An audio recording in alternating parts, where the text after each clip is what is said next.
నమస్తే అన్న. నమస్తే బ్రదర్. సో అంబాటి రాంబాబు గారి విషయం తెలిసిందే మనకి ఇష్యూ. సో వాళ్ళ కూతురు ప్రెస్ మీట్ పెట్టి బాధపడింది. పవన్ కళ్యాణ్ గారు ఖండించాలని కోరుకోయింది.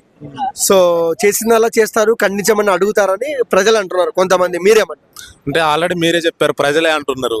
ఒకప్పుడు వాళ్ళు అరాచకంగా రాజకీయాన్ని కేవలం వ్యక్తిగత కక్ష సాధింపుల కోసం వాడుకున్నారు. ఇవాళ అది వాళ్ళ దాకా వచ్చేసరికి అన్న పవన్ అన్న కొంచెం జాలి చూపెట్టన్నా అంటున్నారు.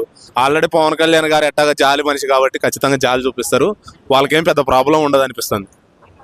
అంటే ఇక్కడ అంబాటి రాంబాబు గారి వాళ్ళ కూతురు మాట్లాడిన వ్యాఖ్యలు కరెక్టే అంటారా అవి? అది కేవలం ఇప్పుడు కులాన్ని గుర్తు చేసిందావా? ఆల్రెడీ కులాల వివక్షత ఉంది కాబట్టి కులాలని గుర్తు చేయకూడదు. ఆమె అసలు కులాన్ని ఎందుకు గుర్తు చేసిందో తెలియదు. అంటే వాళ్ళ ఒకటే అని చెప్పుకుంటున్నాము డైరెక్ట్గా. ఎందుకు ఈ కులాలు? ఇప్పుడు ప్రజలు వాళ్ళని గెలిపించర్రు, మిమ్మల్ని ఓడిపించర్రు, మీరు జాగ్రత్తలో ఉంటే అయిపోద్ది కదా. ఇంకా నోరు సారితే ఎట్లా? అంటే ప్రజలు గెలిపించింది, ఒరే బాబు మాకు మంచి చేయండి రా అని గెలిపించారు వాళ్ళు పాపం. సో వీళ్ళు కొట్టుకొని ప్రజాధనం వేస్ట్ చేస్తూ, ప్రజలు టైం వేస్ట్ చేస్తూ, లేనిపోని న్యూస్లు తెస్తూ వీళ్ళే ఇలా కొట్టుకుంటే ప్రజానాయకులు ఏంటి? ప్రజల పరిస్థితి ఏంటన్న? అసలు ఒక సామాన్య ఓటర్కి కానీ ఒక మామూలు సామాన్య ప్రజలకు కావాల్సిన ఆలోచన ఇది.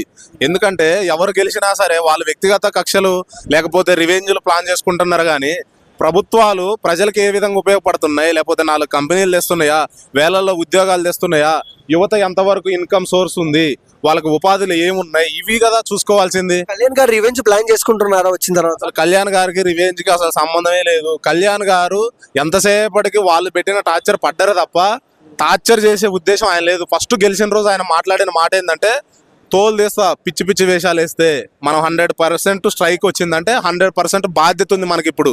అంటే కళ్యాణ్ గారు ఆయన ఎంతో నైట్ పగలు కష్టపడి సినిమాలు చేసిన డబ్బులు ప్రజలకు పెడుతున్నారు, సొంత డబ్బులు ఎవరు పెట్టరు. అలాంటిది ఆయన మీద ఎక్కడ ఏది జరిగినా పవన్ కళ్యాణ్, ఎక్కడ ఏది జరిగినా పవన్ కళ్యాణ్, ఆయన పేరు ఎత్తుతున్నారు కదా వాళ్ళకి. ఇప్పుడు పవన్ కళ్యాణ్ గారి పేరు ఎత్తే అందరికి ఏం చెప్తున్నా అంటే, ఫస్ట్ పవన్ కళ్యాణ్ గారి పేరు తలుచుకోవడమే ఒక గొప్ప విషయం. ఎందుకంటే సరే తిట్టుకుంటూ పొగుడుకుంటూ వాళ్ళు పొద్దుగూకులు పవన్ కళ్యాణ్ అని అనుకుంటున్నారు. రెండోది ఏంటంటే, ఒకప్పుడు డిప్యూటీ సీఎంలు ఎంతమంది అంటే 3-4. ఇవాళ డిప్యూటీ సీఎం అంటే పవన్ కళ్యాణ్. ప్రతిదానికి చిన్నదానికి కూడా పవన్ కళ్యాణ్ ఏం చేస్తుండే, గెలిపించుకున్నారు కదా అంటే డిప్యూటీ సీఎం వచ్చి చేస్తాడా? ఒకప్పుడు డిప్యూటీ సీఎంని క్వశ్చన్ చేశారు ఎవరన్నా? సీఎంని చేశారు లేదా సంబంధిత ఎమ్మెల్యేనో ఎంపీనో క్వశ్చన్ చేశారు. ఇలా ప్రతిదానికి పవన్ కళ్యాణ్ అడుగుతున్నారా? పవన్ కళ్యాణ్ గారు ఏం చెప్పారు?